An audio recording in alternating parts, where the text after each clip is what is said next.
We're really happy to have everybody here tonight. The topic is water in the desert, and there's a very obvious reason that why it's an important topic. We need it, and we don't get enough of it, and there seems to be less of it now available. We're learning that the Colorado River has been way over allocated, and the people are still trying to work out how to allocate that water fairly and not to, in the process, drain all of our aquifers. This is a topic that our speaker has spent a lot of time in, and I'd like to introduce Dan Stormont. As some of you may know Dan already, he's been a long time involved with water, but he was trained as a computer engineer. He has a passion for the intersection of technology and sustainability. He's been active in Tucson. He's organized several tech meetups. He's been a docent for the Watershed Management Group, a certified water harvesting practitioner. He's a member of Sustainable Tucson's Water Committee. He also teaches rainwater and gray water harvesting rebate classes for Tucson Water. He worked for years as a computer engineer at both public, private sectors. Right now, he's helping the next generation of computer scientists and engineers think about sustainability in new and creative ways. So, Dan, we are all yours. I'm going to keep track of the chat box in case there's questions. Would you like questions interspersed throughout, or do you want to just give us a run and then take questions? I'm fine either way, Stuart. So, if people want to ask a question while we're there, just understand I won't be able to see the chat or see all your lovely faces because as soon as I start presenting, all I'm going to see is my slides. So, yeah, if you'd like to do that, that would be fine. I'll keep my eye on it. Okay, and let's go ahead and get started. So, hopefully you can see the slides. They should be up now. And thank you so much, everyone, for being here tonight. This is a topic that I am passionate about. It's also a really complicated topic. So that's why I called it A Story of Water in the Desert, because there are many stories about water in the desert. And this is just one that I'm going to tell. And so, understand that given the time constraints of this meeting, I don't have time to dive in as deep as I normally would on a lot of the topics, but I'm going to try and just give you a little bit of an overview of how we got to where we are, some of the things that we're doing now to try to deal with our water issues in the desert, and then just a short question about what the future looks like. And so with that, I'm going to dive right in and talk about the beginning of our story. And the beginning of our story is really before there was story. So it's prehistory. Um, Beginning around 2100 BCE, indigenous people were cultivating maize here, and they generally were using very small irrigation canals. So, it wasn't like really large amounts of water, but they were bringing some water in from the rivers and from the arroyos to be able to water some crops in addition to foraging. So they did a lot of foraging of both plants and animals in the area. But we do have records of the people being here and actually cultivating crops. Of course, we also have records of people that were migrating through the area far earlier than that. But really around 2100 BCE is when people started growing crops in the Tucson area. And then, a little bit later, about the beginning of the Common Era, so about 1 CE or somewhere thereabouts, we saw the emergence of the Hohokam. And the Hohokam is an O'odham name for those who disappeared. They were a very well-established agricultural community, had up to 80,000 people at the peak. And they built a number of extensive irrigation canals, especially up near the Salt and Gila rivers. So that's what this picture here is a picture of that canal system that is up in the Phoenix area.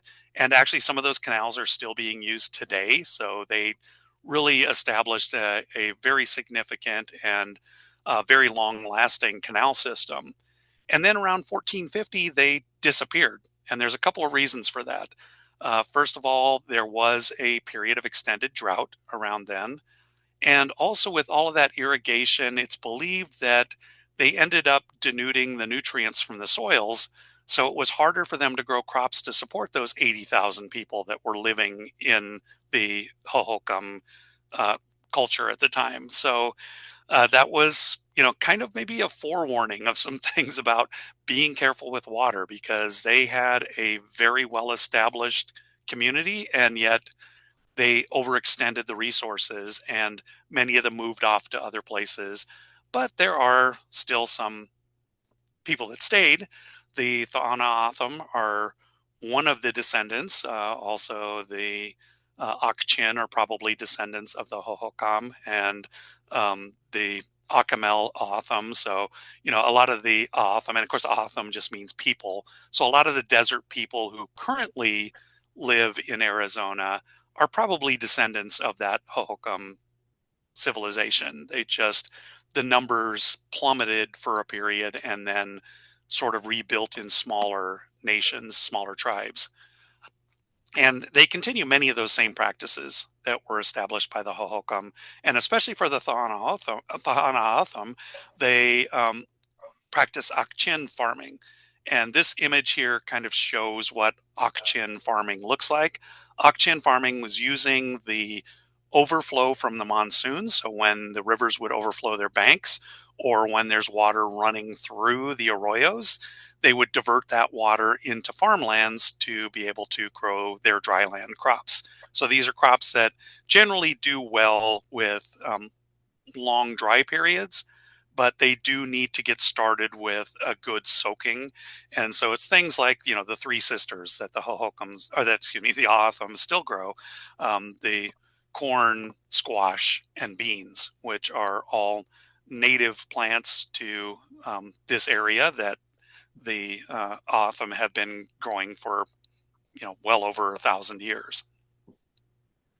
And then around 1692, Father Kino comes traipsing in along with a number of conquistadors, and they set up a mission and started introducing European crops and animals and irrigation techniques. So that started changing the flavor of things a bit. We saw things like figs and pomegranates and cattle, things that were not here before, being introduced in this area. And so it kind of changed the nature, but it's still, because we didn't have a lot of people here, and a lot of the foods that were introduced, because they had come from a fairly dry Mediterranean climate, did pretty well here. So they actually, adapted to being in the desert area that we are in now, in the Sonoran Desert. And so they were able to, kind of make an even wider food palette using the same resources of water and dealing with the excessive sunlight we have sometimes. They were able to establish a number of food crops that did well here. And then about 1854 is when the U.S. bought the area that includes Tucson in the Gadsden Purchase. And that was when things started to change a little bit. Now, in between the time when Father Kino arrived and when the Gadsden Purchase occurred, the Mexicans had established an acequia system, where basically this is a map of that from a time of a post Gadsden Purchase survey of the various canals. Um, that acequia system is essentially large canals that then feed into smaller canals, and the community would elect zanjiros to be the water managers. And so those water managers would ensure that everyone got their share of that irrigation water, and that would be distributed into these multiple smaller canals that you see in this map to feed the various fields that were being cultivated. And so they were able to share that resource of water that they had, mostly from the Santa Cruz River. This particular map is in the area to the west of the Santa Cruz, around where present day Congress Street is. So, these are the kinds of farming that they were doing in that generally perennially running stretch of the Santa Cruz River, and they were able to divert that water for farming without overusing it. But it didn't take long before some of the citizens, more prominent citizens who moved in, like Sam Hughes especially, decided they wanted to control those waters. And so this picture here is from a really good book. If you get a chance to find a copy of Requiem for the Santa Cruz, it's a great book about what happened to the Santa Cruz River. And it's not in print anymore, I don't believe, but you can usually find it at used bookstores. Um, Sam Hughes said, well, if I just dig a canal and divert the Santa Cruz, then I can start sending the water to my farmland, and I can also charge people for that water.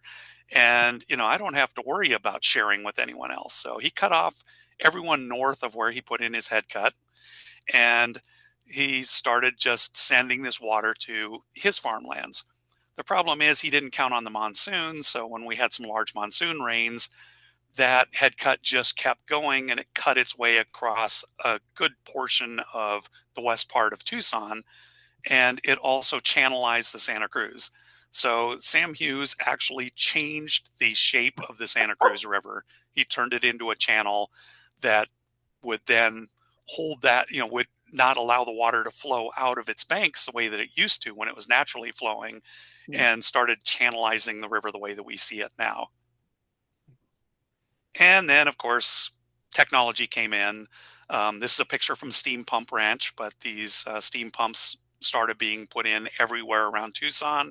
They allowed people to produce larger quantities of groundwater and also to pump water deeper than the old windmills that they used to have, which was just, a wind powered pump or a hand powered pump. And so introducing a lot of mechanized pumps meant it was much easier for us to start accelerating that lowering of the groundwater table, pump that groundwater out. And this is an example of some of the things that happened after this introduction of both changing the flow of the river and also introducing especially the mechanized groundwater pumping. The picture on the left is from 1919. That's looking down towards the south from Sentinel Peak, also known as A Mountain. And you can see a few things in here that are really interesting. On the left hand or the east bank of the river, you see a large growth of trees. That was actually the great mesquite bosque. That was something that was so remarkable that botanists and biologists from all over the world used to come here to just observe the wide array of wildlife and plant life that was growing in this area along the Santa Cruz. So it was a really just a jewel of green area. This that had a lot of course, willows and other plants as well, but largely a lot of mesquite. And that was all supported by groundwater and some water from the river. Also, you could see that there was still some extensive, even in 1919, there was some extensive farming on the west bank of the Santa Cruz. So you can see farmlands there that were being watered by water diverted from the Santa Cruz River. So, we had a very agricultural setting even in 1919. By 2003, well, we have a lovely road that goes across the Santa Cruz. So, yay, progress. We can now get across the Santa Cruz without having to ford it. But you notice that on the east bank, the Great Mesquite Bosque is completely gone. Between the pumping of groundwater and the felling of trees for firewood and other uses, the Mesquite Bosque was completely wiped out. There is a little bit being reestablished now. The San Javier district is trying to restore a small section of that bosque, but much of it was lost to just the groundwater pumping and other intrusions of humans, cutting down trees to clear farmland or use it for firewood or whatever. And then, of course, on the east bank, you can see that, excuse me, on the west bank, you can see that um, the farmland is all gone. There's a few buildings built in what used to be floodplain. And so that meant that we also had to channelize the river even further. And so, of course, today, if you walk along the Santa Cruz, you'll notice that we have those earthcrete banks. And unlike the picture on the left, where the river does what a healthy river should do, and it wanders like a snake throughout the landscape, you'll notice that it's nice straight lines and good 45-degree turns. It's all been engineered so that the river no longer flows the way that it should naturally. And it's a much deeper channel, of course, to keep the water within the river rather than letting it flow out of the river and provide nutrients and water to the farmland and the riparian environment on the sides of the river. So we definitely have changed Tucson a lot by what we've done to the Santa Cruz. Mhm. So have you had any questions so far, Stuart? Because I'm kind of jumping into the next part of the story. I've been watching only, I've got questions, but I can wait till you've gone Okay, farther. that sounds good. Okay, so now I'm going to look a little bit at our water story today. So this is where we are now, and a little bit in the recent history. So this is a chart from Tucson's One Water 2100 plan, and essentially what it shows, and be aware that this is Tucson water here. So this is only Tucson water residentials, or actually residential and commercial service. So this doesn't show the outlying areas that are not in Tucson water. But this chart does show the usage of water from 1940 until, in this case, 2022, when they made this chart. And you'll notice a couple of interesting things. First of all, that dark blue is the groundwater use. And so we went from, less than 10,000 acre feet per year to almost 140,000 acre feet. And acre feet is a measure that water managers use. Essentially, it's if you had an acre of land and you filled it to a foot of water, that's an acre foot. That's the way they measure it, because they're usually dealing with things like reservoirs and, large water moving apparatus. So they always talk in terms of acre feet rather than gallons. But you can see that we went from less than 10,000 acre feet up to nearly 140,000 acre feet between 1940 and 2000. At one point, we were the largest metropolitan area in North America reliant solely on groundwater, because that was where we were getting all of our water at. Of course, the problem with that is that just meant the more we pumped, the more we had to sink pipes deeper to get more water. And it also had a terrible impact on our rivers, which just essentially ran dry. And also, it did in a lot of the trees, that the native riparian environment that we'd had, because we denied the water to those trees as well. So big impact from the groundwater. And one of the things that we started realizing is, hey, the groundwater is not going to last forever. This is actually groundwater that a lot of it has been trapped under Tucson for millennia. And so if we keep pumping it, we aren't going to be able to replace it. So we need to find another source. And that other source, of course, many of you probably know this, was what's called surface water in this chart. But what it is it's Colorado River water. So that is water being supplied by the Central Arizona Project. And you will notice a little spike. That light blue color is that Central Arizona Project water. You notice the little spike. Of course, that was the time when they tried to introduce cap water directly into the service pipes to Tucson. And turns out that it's not the same formulation. There's a different blend of minerals. It's more acidic than the groundwater we'd been using before. And so as soon as they started introducing that, everybody would turn their water on and this red muck would come out. And so people weren't happy about that for some reason. So they rather quickly stopped putting the water into the service mains and decided to send it out to Avra Valley instead, where Tucson Water had purchased some land to be able to store water, and started infiltrating it out there. So if you go to the Desert Museum and you look out to the west and you see the things that look like the giant Olympic-sized swimming pools, those are the infiltration basins for the Central Arizona Project water. They introduce the water in there. It's a shallow aquifer, so it infiltrates fairly quickly into the aquifer and they can store it there. Then when we need to pull that water out, they pump it back out of the ground where it's been blended with the other groundwater there, and it matches our original groundwater more closely than the water coming from the river. And so that's where that Central Arizona Project water comes to us from now, is Avra Valley, actually. And so you can see in about 2000, they started reintroducing that cap water. And now that's mostly what we use. I mean, we do use a little bit of groundwater, but for the most part, our water supply in the city of Tucson is coming from cap water that's been run through the ground out in Avra Valley.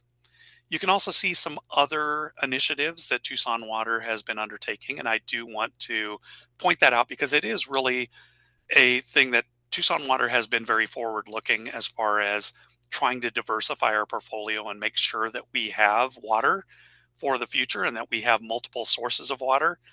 It doesn't mean that we can be frivolous with water just because we've done a good job of managing it so far.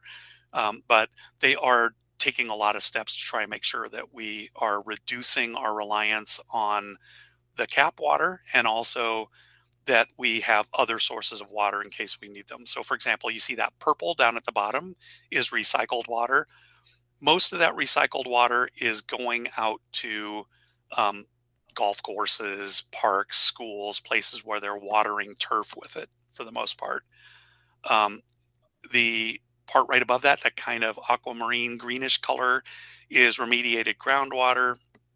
Um, that is a couple of different sources, including some of the treated um, groundwater that has been polluted with various pollutants like 1,4-dioxane and trichloroethylene, and of course PFAS, which is a new issue that Tucson Water is trying to deal with because it turns out PFAS is showing up in a number of locations in Tucson, not just the one or two that we had with the 1,4-dioxane and the TCE. So that's going to be an ongoing water quality issue that they're going to have to deal with. That's usually what that remediated groundwater is. And then stormwater, you can see kind of up at the top, there's a little kind of a darker green line, and that's stormwater. So that is rainwater harvesting. That's also green stormwater infrastructure. That is water that's been running off of roofs or running off of roads and being infiltrated into the ground to support landscape. So very diverse compared to how we started with just groundwater. Dan, there are two questions. If you could Sure, go back to that I graph can for go just back. a Yep. moment. Are we to understand then that around 2011 or 12, we were getting some 105,000 acre feet, 100, yeah, Yep. from groundwater, and then we just stopped. We Is that reading that replaced it correctly? with a couple of things, but the main thing we replaced it with is Central Arizona Project water. Right, So this what's called we surface water. basically we've reduced the amount of water we use, which is a plus. So we are not near that peak of, that 140K for well, actually we do have an allocation that's that long, so that large. So we actually got our Central Arizona Project allocation based on that peak usage. You see about 2,000, but we don't Mhm. use that much every year. But Right. that is what we did. Essentially, we substituted cap water for groundwater, and also we're reusing some of that water, like the recycled water is water that's gone through sewage treatment plants and then is sent out to the places where they have purple pipes. You'll see them all over town. If you go to, if you go to Randolph Park, you'll see the basins. They actually have those open lakes that are recycled water. You'll also, if you go to the experimental farm, the University of Arizona's experimental farm up on Campbell, you'll see the purple pipes there. So, yeah, it's going a lot of places in Tucson. Hmm. Thank you. And then Coco asked, when were the large rivers that flowed in the greater Phoenix area stopped, like Salt River, Verde River, etc.? So, Salt River actually does still have a flow, but as you can imagine, a lot of it has been dammed. And so there are really only kind of smaller stretches that have water in them all the time, like Tempe Town Lake. So they have had a reduction as well, mostly from different issues. So Phoenix did not rely on groundwater like we did in Tucson. So they've mostly relied on surface water, but a lot of the water that used to be free flowing is now dammed in, like Roosevelt Dam, for example, or is dammed in on either side to make Tempe Town Lake. So they're holding a lot more water in reservoirs than they're allowing to flow freely in Phoenix. Okay. Thank you. She just commented the Phoenix airport is perhaps in the Salt River bed or the former Salt River bed. Do you happen to know that? It is very close to it. You can Ah, see the channel of the river that goes by the airport. mm. Thank you. And then, okay, I think that's all we got now. Okay, let's keep going. Um, and of course, we just were talking about Colorado River water. So the Colorado River Compact was negotiated in the 1920s. It was a compact between all of the states that are along the Colorado River that relied on that water in one way or another. And you can kind of think of it, they broke it into two halves. So the upper basin is essentially the producer for the Colorado River water. Most of the snow melt that feeds into the Colorado comes from the states of Utah, Colorado, and Wyoming. So that's where the headwaters of what eventually becomes the Colorado River are at. And it's also where most of the snow melt that feeds the river comes from.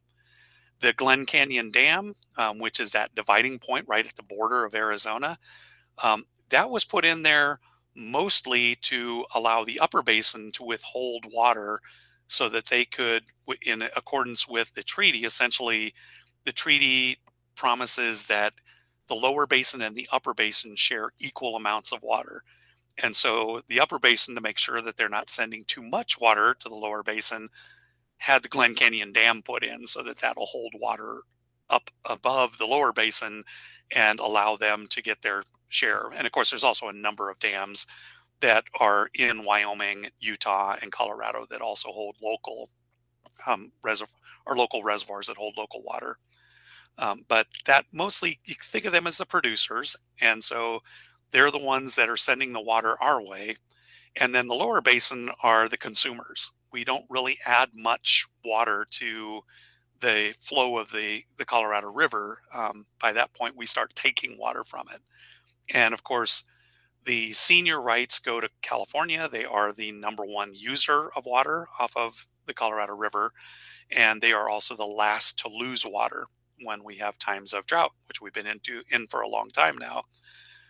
Nevada has junior rights. They have a very small right to it. Basically, Las Vegas has a promise of a little bit of water that they can pull from Hoover Dam, but they don't get much water at all from the Colorado River Compact.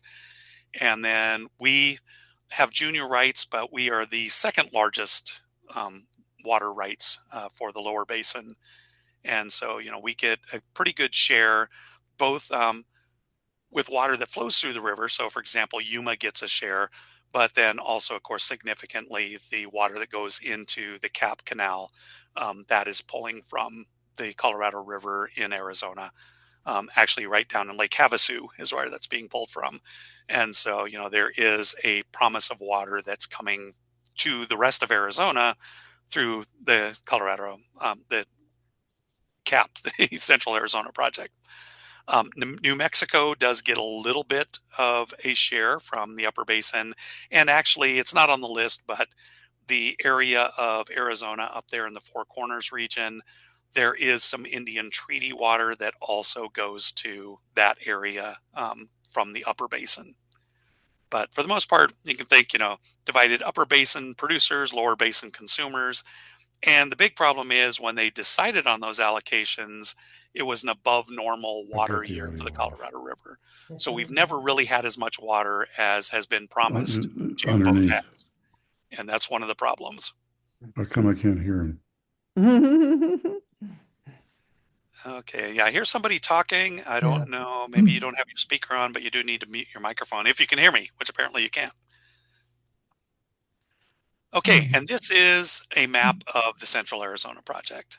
It is an open air canal that runs from, as I mentioned, near Lake Havasu all the way to its termination just outside of Tucson. And all of those brown circles there are pumping plants. So they have to move that water uphill and for 326 miles. So it uses a lot of power because water is heavy and it takes a lot of electricity to run those pumps. So somewhere around 2 million megawatt hours of electricity per year, which makes the Central Arizona Project the number one user of electricity in the state of Arizona. And of course, as of the most recent numbers I could find from CAP, they still are only using about 13% renewable energy for that. The rest is being bought off the market, so it could be anything, but for the most part, it's probably natural gas or coal. Could be wind from New Mexico, could be, some solar from California, but for the most part, it's mostly coming from non-renewable sources. So we create a lot of CO2 and we use a lot of electricity to move that water around. And you can see that I just updated this allocation, actually 2024. The delivery was 859,000 acre feet that they delivered to all users along the Central Arizona project. And Tucson's allocation is 144,000 acre feet. We generally do not use all of that. As you saw on the previous chart here, we are using under 120,000 acre feet generally. So we have a surplus. Sometimes we've been leaving it in Lake Mead to keep Lake Mead from getting too low, and we get paid for that water if we leave it in Lake Mead. And sometimes we've just been banking it out in Avra Valley, which is why we have at least about 5.5 years of water in storage. If we cut off the cap water completely and just pumped that stored water from Avra Valley, that's about how much we have out there before we even start touching any of our other groundwater reserves. So that's the cap story. Other stories, of course, are groundwater. And as I mentioned, that was the main source of water for us in Tucson. This is a really old study, and I really wish that the Arizona Department of Water Resources would update this study because they haven't done a new study since 2013. But this is their flow model. Essentially, what you can think of in the Tucson Basin is that the rivers are still flowing. There is a flow that comes from the southeast and runs to the northwest through the Tucson Basin. And that flow is constantly flowing underground. And so that's where we have, if you see in these numbers, and I realize this is kind of a little bit of an eye chart, but if you look at some of the things like the inflows, those inflows are coming in from outside of the Tucson Basin. And then the outflows are what leaves our area. And then also we do get about 59,000 acre feet a year from rainfall that recharges along the mountain fronts. That is coming down like off the Catalinas, for example, or the Rincons, and it infiltrates into areas that are shallow aquifer areas, which there are a number of them up around Sabino Creek, Tanque Verde Creek, for example. Those are shallow aquifer areas that the water running off the mountains infiltrates into the basin, into the underground aquifer fairly easily. And so we do get, a significant recharge in a normal rain year, which this has not been a normal rain year. So that's another thing to keep in mind as we look at the future. And this is a chart I love. And, I know people who've seen me do presentations know I really love this chart. This shows the change in depth to groundwater. And so you can see some positives and some negatives. And again, this hasn't been updated since 2020. So it is getting a little long in the tooth at this point. But you can see a few interesting things here. So for example, out in Avra Valley, I was talking about where the recharge area is. You can see that the water level change has been huge. We've decreased the depth to groundwater, which means we've increased the amount of groundwater that's being stored underground by 239 feet. So we've been putting a lot of water into that aquifer, and it has brought the groundwater level up significantly. And that also kind of, because it is connected, although there are some shelves that kind of hold the majority of the water in close to where the recharge facility is, you can see that some of that water also runs out towards the town of Marana. So that has also been coming up as a result of the recharge from the Avra Valley. And actually, it goes up far enough that Pinal likes to sink straws into our aquifer from their side of the county line and pull some of that water out as well. So, that whole Avra Valley area is not too bad, except for the southern part, which is, again, there's, the geology of the aquifer is not like a big bowl, but there are lots of little shelves and walls and things that control where the water goes to. And so, you can see that down in the south part of Avra Valley, that the water level has been going down somewhat, about 25 feet. Dan, Also there's a few in the city questions of that have come Tucson. up. Did you Dan? have a question? Yes. First, from Laurel Shane, she wonders about the Cap Canals and also Aber Valley itself, the reservoirs. Why are they open air? Surely we're losing a lot of water to evaporation. Actually, we aren't because it doesn't sit in there. It's the infiltration rate is very high there because of that shallow aquifer and the way that they're designed. So we lose a very, very small percentage of the water that's put in there. So it's not sitting there. It's not like a Huh. reservoir. And I can Got it. understand that thought. If you're thinking about something like, um, you know, a reservoir like Roosevelt Lake, for example, where that is something that is open air and it does definitely have water that will evaporate from it. But yeah, the infiltration basins, most of the water that gets discharged in there infiltrates into the aquifer, and very little of it gets lost to. More gets lost on the way to Avra Valley than gets lost at Avra Valley. Because there's that 326 miles of open canal coming to Avra Valley, and there is some significant evaporative loss along the length of the canal. So But that was the yeah, the beginning of her recharge is question. not so bad. Why are the Cap Canals then over open air? That is a great question because it's cheaper to build that way. Hmm. It would be there are some projects if you are driving up to Phoenix on I-10. You may notice when you get to the Gila River that there are just some short stretches. They're about 50 feet on either side of the highway that are covered with solar panels. That is a pilot project.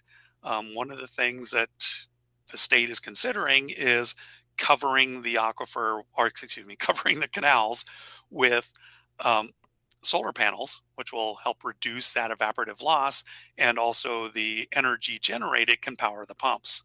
So Hmm. hopefully that will prove out. I mean, they're still doing a pilot on it, but that is one hope, is that maybe we can cover the length of the canal with um, the solar panels, which will help reduce some of that evaporative loss. Yeah, Nitesh commented it seems that this would reduce the electricity consumption Yep, and especially if we have the solar panels over much larger swaths of the canal and create more employment. yep, yeah, because somebody's got to install and maintain those. So yeah, it would be.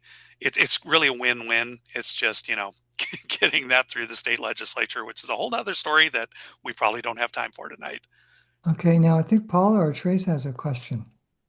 Yeah, Dan, I just wanted to note something on the chart you just uh, put up about the uh, mountain front recharge and things like that.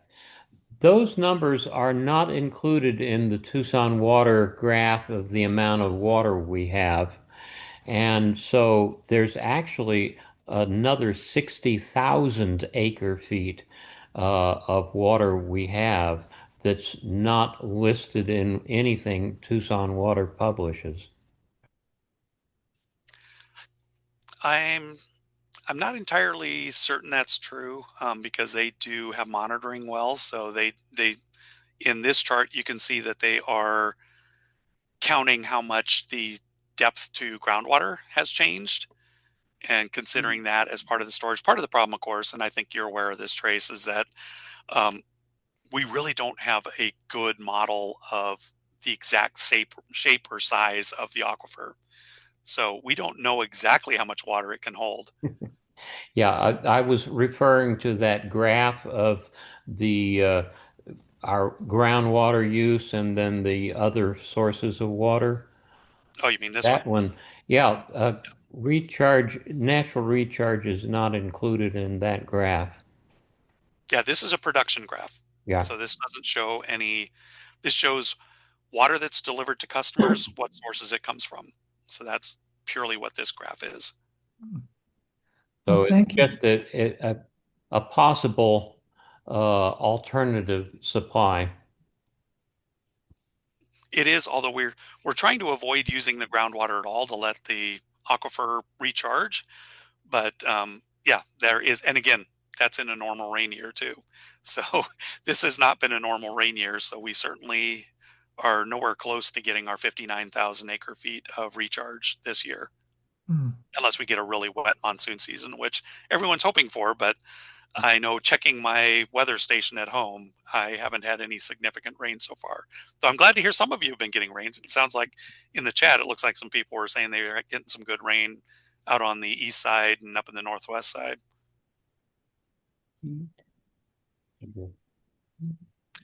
Okay, and a couple other things. I don't want to belabor this too much because I know Stuart would like me to try and not go too long tonight. Few things you notice, of course, a lot of the development happening down in the Rita Ranch area, down around Vail, that is relying on groundwater, and they are pumping a lot, and they're drawing the water down. And then, of course, Oro Valley has that same issue. You can see that that's one of the worst drawdowns at 80 feet of drop. And, just talking to people when I've been out there, they're talking about how they keep having to re-drill their wells, and then somebody next to them will drill an even deeper well and draw the water away from their well. So, yeah, we certainly haven't figured out how to deal with that situation of the groundwater depletion in the areas outside of the city of Tucson. But the city of Tucson is green mostly because we haven't been running the pumps in the town. I mean, every now and then you'll hear one running. If we have peak demand, sometimes they'll turn the pumps on. Also, they'll periodically turn them on just to make sure they're still running and to clean the pipes out. But for the most part, if you go by any of the many wellheads, and I do encourage you as you're walking around town, just to look out for them, because there's something that's really easy to ignore, but you'll find there's one in every neighborhood. There'll be a Tucson water well. And usually when you walk by it, you'll notice that it's quiet because it's not running. And that's been this condition for, since we started relying on the cap water. We turned those pumps off for the most part, and that's why that water's been recovering from that groundwater recharge Trace was talking about, has been helping the aquifer come up. And then, of course, also down around the I-19, I-10 split, there's a couple of interesting things going on there. One is that groundwater remediation I was talking about, which is essentially the cleanup of the pollution around the airport that is being recharged back in. They pump the water out, they clean it, they put it back in. And also there's some water that's delivered to the San Javier district that is helping to bring that water up as well. So all hope is not lost, but there's still a lot of things that we really need to keep an eye on, especially on the rapidly growing sections of town that are relying on groundwater. And then reclaimed water, a couple of different things. You notice this map on the left-hand side are the stretches of the Santa Cruz River that are being that are now running due to discharge of treated effluent into them. There's the Heritage Project right near downtown, which brings some water right by Congress Street downtown. There's Agua Nueva and Tres Rios, which help bring that water into the Sweetwater area. And then there's also the area around the Nogales International Wastewater Treatment Plant, which is also being recharged. So we do have some stretches that are running but based on effluent. But the good thing about that is not only does it help to restore some of the riparian environment and have some lost animals be recovered. For example, like the Gila top minnow has been rediscovered in the stretch north of Tres Rios after it started having wastewater introduced into it. So we are seeing some of the native animals and plants coming back in those areas. So that's a positive. But, a lot of the water, you can see that in this chart to the right, of the 16,000 acre feet that are going to the reclaimed water system, over half of it goes to golf courses. I mean, better than using groundwater or other water sources, but it is still something where that's a big water user. And then the next biggest user is parks, which again, better than using potable water. It's better to use reclaimed water. But there are a number of different users that are using that reclaimed water. Also keep in mind that Tucson Water does have some plans to potentially use reclaimed water as drinking water if our water shortages continue. And so that kind of changes that chart a little bit when you think about it. And then rainwater. And this is a kind of messy spaghetti chart, I know, but the bars in this chart show the average rainfalls according to NWS Tucson, the National Weather Service in Tucson. And so, you can see what you might expect, that the dry months are typically April, May, and June. That's our dry 3 months of the year. That quarter is very dry normally. January, February, and March and December are usually when we get those winter storms blowing in off of the Gulf of California. And so they're providing storm water to us. And so we get some good rain, usually in larger events that are more spread out. And then in a good year, during July through September, we get the monsoons where we're getting regular, gentle rains pretty much every day. Now, we haven't had a good monsoon in a while. And in fact, the 2024 last year, we did have good rainfall, but it mostly all came in some really big storms that came in. So we had some huge rain events and then some below normal rain for the rest of the year.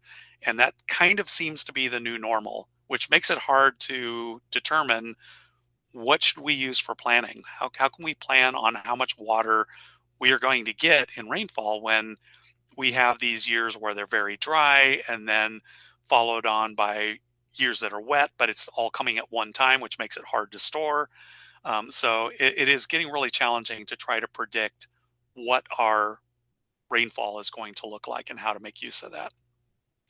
But if we do have a normal rain year, we actually do, and of course, understand that this is just looking at the area of Tucson and how much water falls on all of Tucson. That doesn't mean all of it is harvestable, but we do actually have more rain that falls on the city of Tucson than what we use. So we could subsist on rainwater if we were wiser about the way that we use, that we allow it to be collected and that we use it. And a lot of it we do waste right now, allowing it to get trapped in the washes at road crossings and those kind of things where that water just sits there and evaporates and doesn't do anyone any good. Okay, I'm going to talk a little bit about one of the other good things here in Tucson. Brad Lancaster, of course, is a Tucson native who he didn't create these things, but he introduced principles that people have been following in other parts of the world for generations, and he brought them to Tucson. And he wrote this book, Rainwater Harvesting for Drylands and Beyond, which I highly recommend. You can get it from Brad at harvestingrainwater.com. He'll even autograph it for you. Or you can buy it in most bookstores around town as well. So definitely, if you have any interest in rainwater harvesting, I would suggest getting this book because it's a really great book on all things rainwater harvesting. And I'm going to go over some of the principles that are in his book. I'm going to try and go through this quickly because I know I'm using a lot of time and I do want to make sure people have time for questions at the end as well. So the first principle is just beginning with long and thoughtful observation. And what that means is look at where the water's at. Is it where you want it to be? Or is it somewhere you don't want it to be, like coming in your back door? That tells you what you need to do to try to take advantage of that water that's falling on your property. And also start at the top of the watershed. So the easiest place to capture water is coming off of your roof. So try and plan where you can capture that water. You see in this picture, I didn't used to have gutters on our patio in the backyard. And you can see it was just sheet flowing off of there. Well, now I have gutters on there and they feed into a rain tank so I can collect that water. And also you can see in these basins in our front yard that the water comes off of the roof in the front and then it spreads out and it provides water for the native vegetation that we've planted in our front yard. Also start small and simple. One of the problems people have is, well, if I can't do the whole project all at once, I'm not going to do it at all. So it really doesn't need to be done that way. You can pick one spot and say, I want to plant this velvet mesquite over here in this corner, and I just need a little basin to provide some water to it. So just do that. Go out on a Saturday morning, bring out your cup of coffee and a shovel, clear out some space, dig a shallow basin, plant the tree, see how it works. You don't have to do it all at once. You can just do some simple things and just keep working at it over time. On our yard, I've been working. I'm still not done. I'm actually putting in a new rain tank. As soon as I get back from my vacation here in Wisconsin, I have to plumb up a second rain tank. So, you're never quite done. But I always just do one thing at a time, and we've managed to put in a lot of rainwater harvesting structures, doing just a little bit at a time. And then the other thing, and this is really important, this is the number one thing if you don't take anything else away from what you need to know about rainwater harvesting, it's that slow, spread, and sink are the 3 S's of rainwater harvesting. That's what you're trying to do. No matter what kind of thing you're doing, you're trying to slow the water down, get it spread out, and sink in so that you can infiltrate into the ground and support the plants that you're trying to support with that water. Also, plan for overflow. Everything's going to overflow. You may think I have this huge tank or I put in this big basin. It'll hold anything that's going to happen. And then you get a rain that's too big for it to be able to hold it. So always plan for where that overflow is going to go and make sure it's not going to waste. So for example, in this picture, you see a small rain tank in our garden with the overflow that actually delivers that overflowing water to the garden, right to the planting areas in our garden. Also, wherever possible, you want to maximize living in organic ground cover. It does 3 things for you. It reduces the temperature of the soil underneath, even though it gets really hot on top. It helps to hold the moisture in, and it also decomposes and provides nutrients to the soil. So it's a win all around to have that organic ground cover and some living ground cover as well. Some shrubs, or in this case, you see some purslane that's growing there. That's really great organic ground cover. And then, of course, this is a permaculture concept of stacking functions. What you want to do is you want to maximize those beneficial relations by making sure that everything does more than one thing. So for example, you see in this picture, there's a walkway between the 2 large basins in the front yard. It serves the function of letting you get across the yard for one thing, but it also helps to make sure that the water goes to both sides. And so it gives it, makes it 2 separate basins with an overflow between the 2.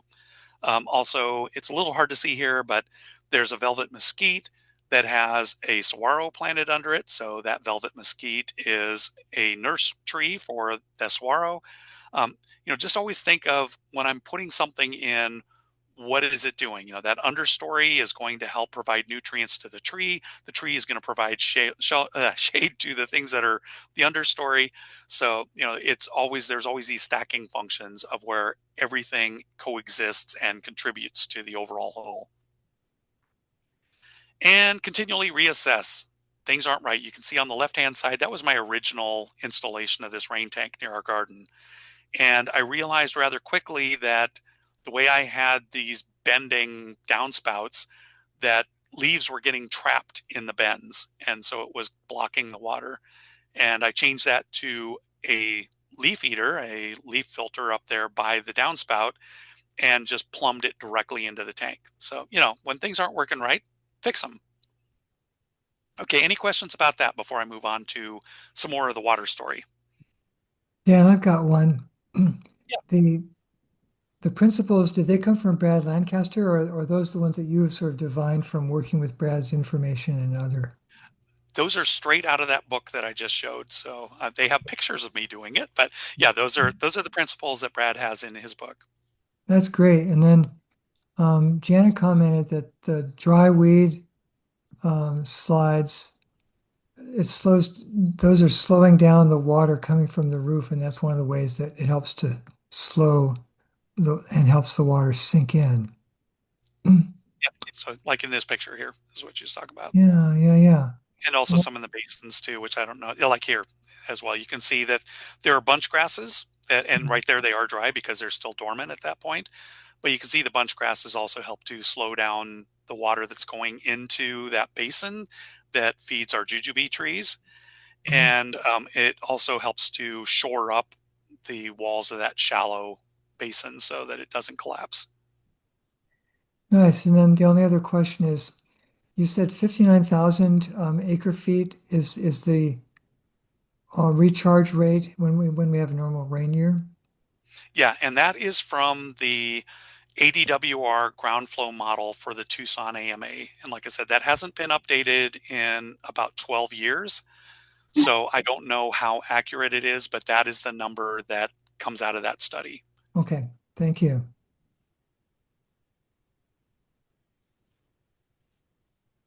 Okay, another source of water is gray water. Um, we can use gray water from a number of sources, unfortunately, not all. So, good sources are shower, hand sinks, and especially washing machines. And if you have an older house like we do, and your washing machine is sitting out back, that's even better because it makes it really easy to plumb it out to a basin or to set up a laundry landscape system where you can use flexible poly tubing to be able to water a number of trees and plants.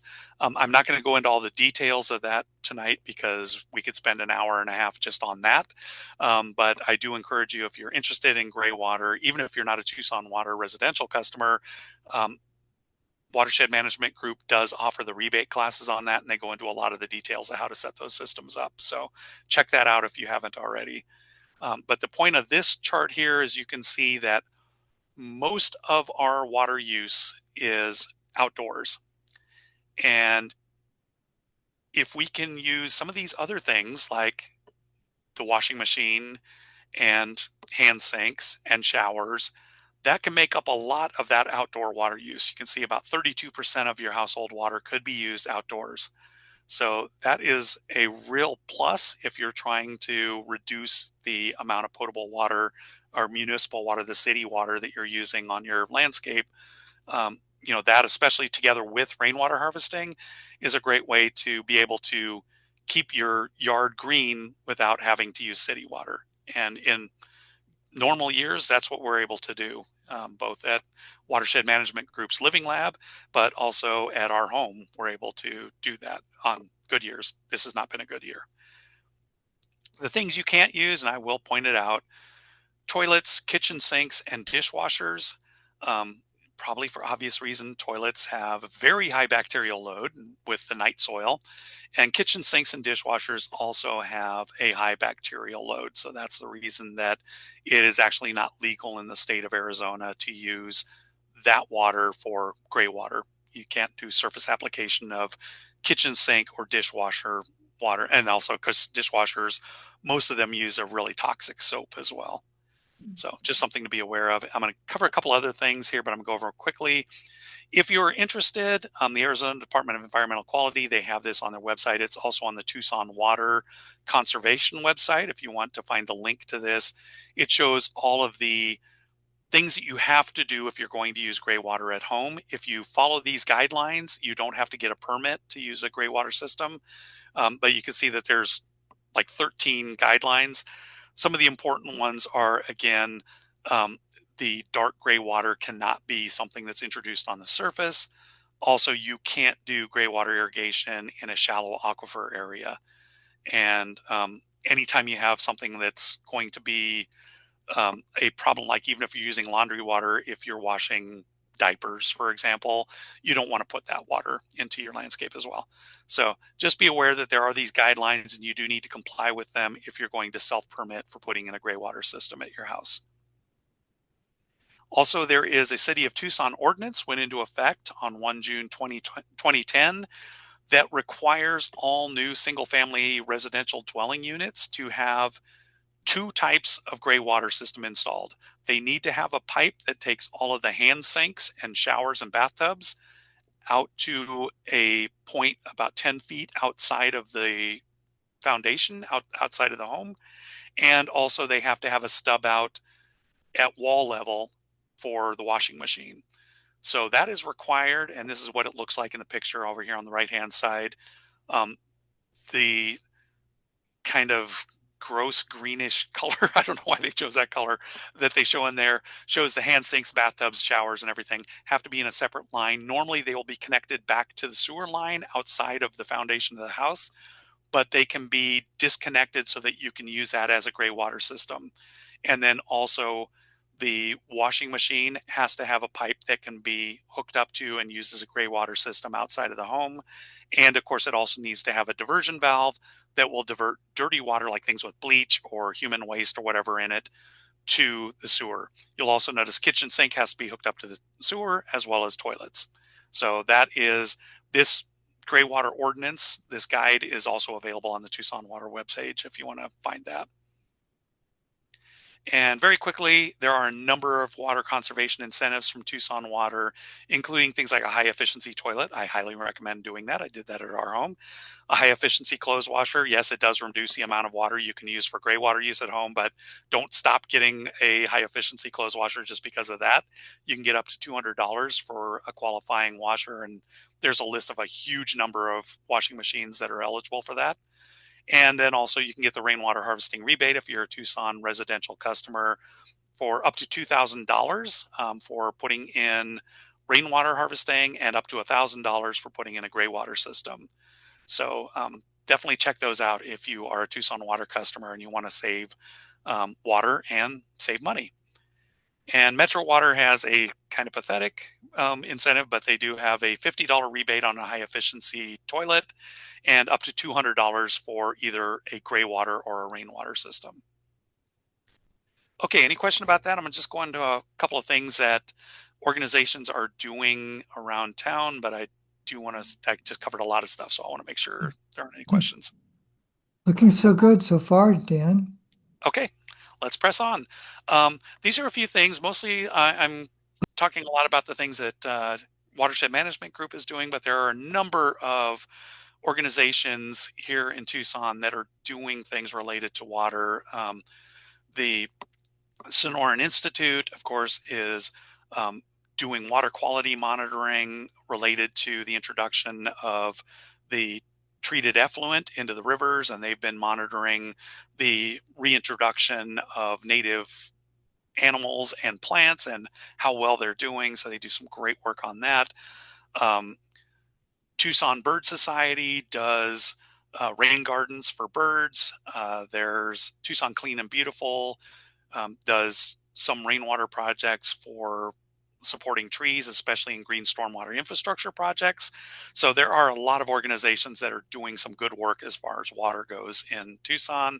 I'm a little more familiar with Watershed Management Group's programs, so I'm going to just go through a couple of those, but do be aware there are a lot of organizations. So, feel free to look for one that matches what your interests are. One of the things that Watershed does is a citizen science program where they monitor surface flows. That is the Flow 365 program. On the Watershed Management Group webpage, watershedmg.org, you will find the annual report, and just the summary right there is there were less flow days overall than compared to 2023 last year, but because most of the rain came in the first 6 months and then it was really dry for the last half. But you can see river by river within Tucson what's happening with the flows, how long the water has been flowing. This data is so useful because it fills in some of the gaps between the U.S. Geological Survey monitor sites that the USGS has been using that to fill in the missing data that they've got. So it is really worthwhile, and I recommend if you're interested in that to check that out or become a Flow 365 monitor. Also, the state Game and Wildlife Division is reintroducing beavers in the San Pedro River and in Cienega Creek. And beavers, of course, are the original rainwater harvesters. They have a very positive impact on the riparian environment when they're reintroduced into a river. And so that is one of the projects that is really important to help to green some of the rivers, like especially the San Pedro and the Cienega Creek. And the Watershed Management Group does have a group that goes out annually and does a survey of beaver signs to see how many, or to estimate how many beavers are still in place along these rivers where they've been reintroduced. So that is a very important thing for trying to restore the health of our rivers in Tucson and the Tucson area. Another thing, Arundo donax, also called giant reed, is a very thirsty invasive plant. And so Watershed has been doing weekly they're not doing it right now because it's too hot, but during the fall and the spring, they have crews going out, volunteer crews going out to remove the giant reed and help reduce that impact on our rivers. When you remove the arundo, it allows native plants to take their place, and it also reduces the amount of water that's being taken out of the river by these very thirsty non-native plants. And finally, talking a little bit about the future water stories. So these pictures, and you may recognize that one of the Santa Cruz River flowing into downtown. These were some conceptual images that were created by Dennis Caldwell for Watershed Management Group. And this is how Watershed envisions our rivers looking if we can reduce our water use and allow the aquifer to restore. I mean, I guess I should point out why that matters, because a lot of people are saying, well, you keep talking about rivers and then you talk about groundwater, and why do you keep mentioning both? The important thing to understand, and something that unfortunately our state legislature doesn't appear to understand, is that groundwater is essential for surface water because the level of the groundwater supports surface flows. So when you drop the groundwater level down, the surface flows follow them. So a lot of our rivers actually are still flowing. They're just under the bed of the river. You can't see them because the groundwater level is dropped and they don't have a support to keep them on the surface. So that's why it is so important to try to restore the level of water that we have in our aquifer if we're going to have surface flows and have these riparian environments. And so this is the vision that Watershed is working towards, is trying to restore the groundwater levels to support surface flows. But there are issues, of course. And these are some maps that were taken from the climate risk assessment for Pima County. There's a link on here. I will share these slides with you later, Stuart, if you'd like to put a link into them on the YouTube video so people can find them afterwards. Thank you. The images on the left are heat danger days. So that one farthest to the left is the current heat danger days. So that's 2000 to 2020. And you can see, the redder they are, the worse they are. And right now, Tucson hasn't been too bad. We have somewhere greater than 10 heat danger days, greater than 103 degrees Fahrenheit from 2000 to 2020. But of course, that's changed these last 5 years because it's definitely increased in the last 5 years. But if you look at some of the projections of what could happen with global warming, you see that it gets very much more significantly red, depending on what the ultimate increase in average temperature is. The top one is 2 to 4.5 degrees Celsius. The bottom one is 5 to 8.5. Most climate scientists don't think we're going to hit that worst case, but it's still something to keep in mind, especially since we're going the wrong direction in the US right now. So, even with the 2 to 4.5, which we are well on track to reach, you can see that there's a lot of red in Pima County. And also that contributes to extreme drought. So you can see that the top one is if we hit 2 degrees to 4.5 degrees, we will probably have higher, about a 10% increase in drought. And if we hit the 5 to 8.5, then of course it gets really high. We're talking like greater than 20% increase in drought conditions in Tucson. So it's kind of this spectrum. We're not quite sure where it's going to fall. And if you've read some of the studies, there's a lot of uncertainty with the models, because some of the climate models are projecting that perhaps the atmospheric river, which right now passes north of us and usually slams Phoenix during the winter rain season, may actually shift further south with climate change, and we may get more water. Again, it'll be in large events, just like what happens with Phoenix. But we may get more water in the future, or we may get less. So it's kind of hard to say, but there seems to be the trend seems to be leaning more towards more drought than more wet. But both are possible, of course. And then a couple of things. Everybody's probably heard of Project Blue. Project Blue is the data center project that the County Board of Supervisors just approved recently. and now it's in the court of the city of Tucson because the city of Tucson needs to provide the water for this project. So please reach out to your council members if you're concerned about this. We don't know how much water it's going to use, but remember how I mentioned earlier that one of the plans that Tucson Water has for dealing with future drought conditions is reusing some of that treated effluent. They treat it to a drinking water level and then providing that as drinking water. That may be the as much distasteful as that sounds to a lot of people, the P to pipe may be a reasonable way for us to augment our water supplies in the future. And so if it's all going out to cool a bunch of computers down by the fairgrounds, that could be a problem. And then, of course, on the right-hand side is Copper World. Copper World also uses a lot of water. And even worse, in order to mine, they have to pump water out of the aquifer to get it out of the way to be able to mine, because otherwise the mines will flood. So they're pumping that out. They're discharging it. It's generally getting polluted when they're discharging it. So we don't know exactly how significant an impact the Copper World project could have, but it will certainly have an impact on our water here in Tucson, which you can see Tucson's right there to the north in that picture. So, these are both things that can definitely impact our future water story. And unfortunately, both of those projects are pressing on at present, and we really need to get more answers and push back on those. Finally, I did want to put in a plug, and I think Jana may join as well. I think she's listening in upstairs, but I did want to put in a plug for the Sustainable Tucson Water Committee. I am a member of the Water Committee. My wife, Jana, is the chair of the committee, and essentially the purpose is just engaging the community about all things water. We have an HOA task force that is trying to work with homeowners associations and actually trying to put together a toolkit that people that are in an HOA can use to convince their board that they should be doing some stormwater harvesting or allow the use of gray water or allow rainwater harvesting on individual sites, which most HOAs don't allow. So we are working on that actively right now, trying to help people that are in HOAs be able to conserve water through rainwater and stormwater harvesting.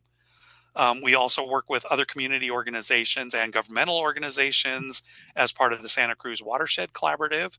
As the name implies, it is a collaborative that works on water issues along the Santa Cruz River. We're advocating for water policy with local and state legislators. We are in contact with our representatives and our state senator on a regular basis. We also do speak with the federal, but it's much harder to do anything at the federal level. So really important to advocate at the local and state level. And then, of course, we do educational events like this tonight, where we're educating the public about water conservation. And we engage the public at a number of outreach events, everything from, the Peace Fair and Earth Day to just being invited to go to Pima Community College for an outreach event there. So we do that as well, just to make sure that people understand how important our water is and that we are trying to do something about that. And if you're interested in joining, please contact Jana, and her email is right there, jana@sustainabletucson.org. Hi, and Jenna is here. Okay, go ahead. Yeah, I think Dan covered it really well. The only other thing I would say, welcome to the people who were interested in the Water Committee that joined us tonight. Thanks so much for coming. If you want to have more lessons on the different issues going into like groundwater or what's going on in the rural areas, or even just a full thing on rainwater harvesting, send a note to me that you would like to be at our various presentations, and I would be happy to send you, an invite to those sessions. So again, that's Jana@sustainabletucson.org. Thank you, Jana, and thank you, Dan, for just what a display of ideas and possibilities. We're opening up for a few minutes. We've got a few minutes left for questions. I'd like to seed that with one of my own. And you've mentioned a couple of times educating our legislators. Is Yes. there, what would you say is a good approach that we might educate our legislators about these issues? Yeah, well, first of all, of course, it probably depends who your legislator is.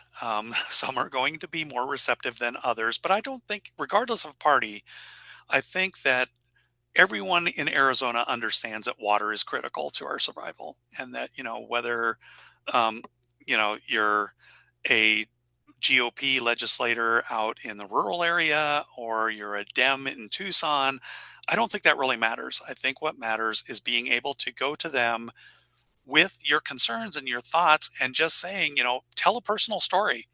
Say, this is what I observed. This is what has me concerned. And I really want you to do something about it. And of course, if you can come to them with some answers, that's even better, which a lot of times is what we do. We've actually been asked at the Water Committee, we've been asked to provide some input on things like using kitchen sink gray water. That was something that Priya Sundaresan asked us to reach out to some of her constituents who had a question about that. And so we worked with them a little bit and explained what the current state requirements are and everything. They weren't actually happy with the answer, but they did understand it better. And so they also understood that if they were going to try to make that legal, they're going to need to work at the state level and try to get the ADEQ guidelines changed, which means understanding why those guidelines are put in place. So, a lot of these are long processes, but I think having a personal story and just reaching out to them and saying, these are my concerns. This is why I'm concerned about it. And this is what I hope you'll do is usually the best approach. Thank you. Okay. Ethan Chu calling with a question. There's been recent activity at the federal government level where information on environment, climate change, and other data has been removed from government repositories. Are we at the level we're working on at risk of losing information that's important for the work we do with watersheds? And are there alternatives or backups or methods to preserve data and data integrity and integrity of the science and what we do? That is a great question. And yes, that does concern me a lot because I do use a lot of those open data sets. And I've noticed everything from a project I worked on years ago with the Census Bureau, which was trying to address issues of ocean plastic pollution. That website is just gone now. You'll notice that the National Climate Assessment page gives you a 404. It is no longer there. So yeah, there are a lot of data sets and a lot of reports that are disappearing. Fortunately, you can access what's already been published at the Internet Archive. So I would definitely recommend going to archive.org. And if you have a few dollars, support them because they're doing just incredible work trying to archive all of these things. So you can actually find those data sets there. Unfortunately, that means they're not being updated. So you're seeing a snapshot last time that website was active. Now, some of them are being updated locally. So, for example, that the climate assessment that I showed earlier in the presentation was from Pima County.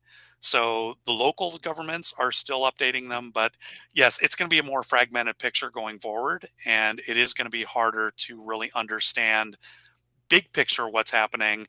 And also a lot of the work that was being done on the next national climate assessment is now up in the air. My understanding is there are some private entities that have stepped in and are trying to fund that work, and they'll publish it somewhere else other than on an official government website. But yes, it is very frustrating. And yeah, my suggestion would be if you are looking for something and you know it used to exist and you can't find it now, definitely go to the Internet Archive because you can find the snapshot of it there.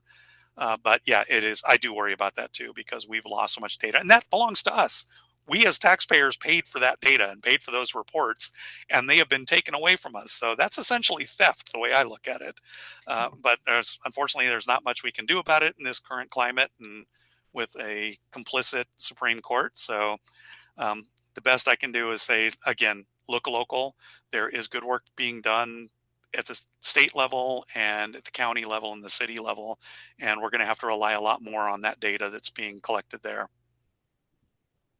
Okay, Paula or Thank you. Tracy. Oh, Ethan, go ahead. Oh, I was saying thank you. All right. You're welcome. We thank you very much for that. Trace, is that you or Paula? Yeah, it's me. Dan, implicit in both your presentation and all water policy is the assumption that we're going to continue to get CAP. What do we do if we don't? Yeah, I wouldn't say that it's implicit in it. I'm just showing what the current condition is. But um, yeah, if we don't have cap water, then um, one of the things that Tucson Water is actually very good at is reducing demand. They've actually, even as the population has grown, the amount of water we use has gone down. So they're doing very good at conservation. I wouldn't say that all the outlying areas are, but Tucson Water is at least. Um, and yes, it is a little frustrating. And I do agree. I think that nobody really wants to think about the absolute worst case, because honestly, the absolute worst case is probably what the Hohokam faced, and they left. So, I mean, that may be what the answer is, if we just don't have water, we're not getting enough rain, and we don't have any Colorado River water, we're kind of in that situation. People are talking about, oh, we'll bring water from Missouri, or we'll desal in the Gulf of California. I mean, those are just not realistic options. It's, that's a ridiculous approach to take. There's Though you'll always certainly hear plenty of people Nawapa. talking about it. You Do know, you remember Nawapa, Northwest Power Alliance? It was to reverse the Columbia River and bring it to Tucson. yeah, there's no shortage of crazy engineering ideas like that, but they all have their drawbacks. Like, for example, the Missouri is actually suffering from drought too. So, Right. yeah, there's really, we have to be self-sustaining, and that is what Watershed Management Group has been working at. That is what Tucson Water is trying to work at. Although, yes, you're right. If you look at the One Water 2100 plan, which is Tucson Water's long-range water plan, of the um, four possibilities that they looked at, the four scenarios they looked at, they did not have the absolute worst case, which is a dry pool at Lake Mead case. They always assumed there would be something, but it'd be like a tier 3 or like a tier 3 reduction, so there'd be very little water coming. Well, So if- yeah, a couple of comments. sure. One is that we've got apparently, I'm not sure I believe it, but 60,000 acre feet of net natural recharge, and we could augment that with urban recharge from the metropolitan area and probably push that up to somewhere around 70,000 acre feet. And that's enough for 2 million people. Yeah, it is. But again, it kind of depends what happens with the weather patterns too, because again, that 59,000 acre feet is based I, on a normal rain year, and it's so it's also the numbers you're talking calculated, about. and I'm not sure I believe it, but at any rate, we've got a lot of water. We waste it all. But one implication, if we had to rely on our rain, is that the watershed management goal of restoring the rivers wouldn't be possible because you'd be putting all the water you can into the groundwater, and there's a lot, but you also be taking it out. So you'd never raise the water level to the bottom of the riverbed. Yeah, which